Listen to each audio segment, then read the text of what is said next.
Let's talk about the Leonard Cohen principle. The principle that there's a crack in everything, and that is how the light gets in. The crack is in everything. That means it's in me, it's in you. There's a crack, and it's how the light gets in. But the paradox of our conditioned mind is that the conditioned mind tends to view the crack as a flaw. Oh, there's something wrong.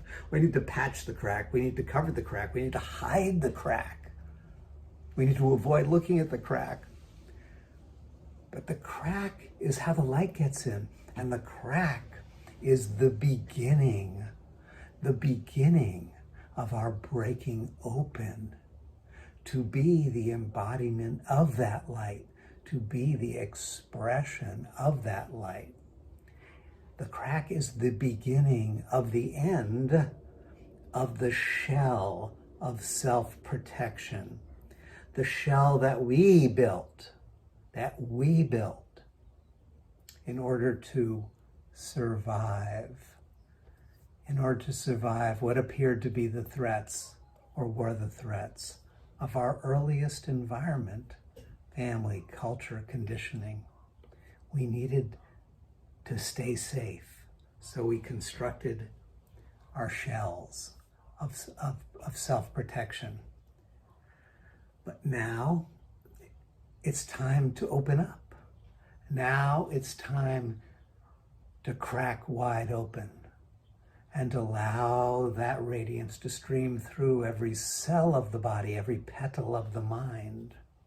But in the beginning of that process of cracking open, what will happen is that there are vulnerable, unredeemed parts of the soul, those ancient memories of trauma, of violation, of danger. And they're like huddled there inside the shell. They're like the huddled masses yearning to be free that the poet spoke of.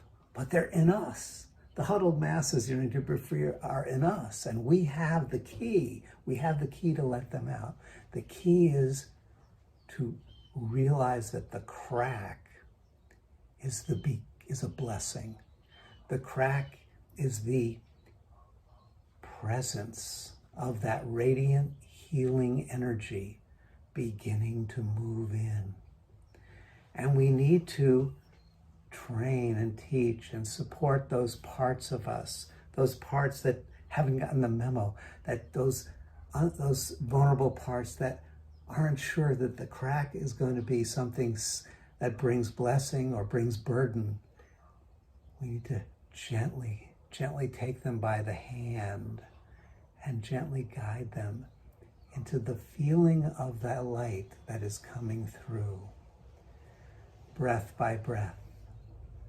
Gently, slowly becoming acclimated to the crack opening.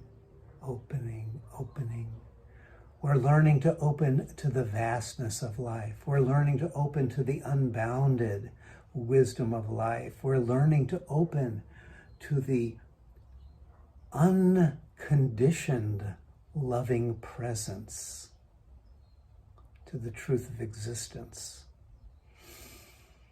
And it's a process of breath by breath. We're beginning to allow that crack, breath by breath, to widen. The door opens, breath by breath, and we receive the goodness. We receive the love. And as those memory tracks of vulnerability and of trauma are fed by the light, they are strengthened. They are nourished. They are healed, and they reach out to the other memory tracks, and together all the parts take hand to hand and begin to walk together. The symphony of our inner life comes into harmony, and all of the voices say yes, yes together. And as they say, with each yes, that crack widens, and we realize there's a crack in everything. Just like he said, there's a crack in everything. Yep, in every situation, in every relationship, in every problem, in every person, there's already a crack. In every emotion, there's a crack. And that's where the light is coming in. And with our inner harmony, we begin to attune to and look for those cracks. Even though other people may be trying to hide them, patch them up, even though culture tells them it's the problems, no, they're not. They are the access point through which the radiance is coming. And we become healers simply by our attention, by recognizing the beauty that's streaming through everyone we meet in every situation. We attune to that crack and we attune to the light that is coming in. We become amplifiers of that light. And we begin to join hands with other beings and together create a world of welcoming and of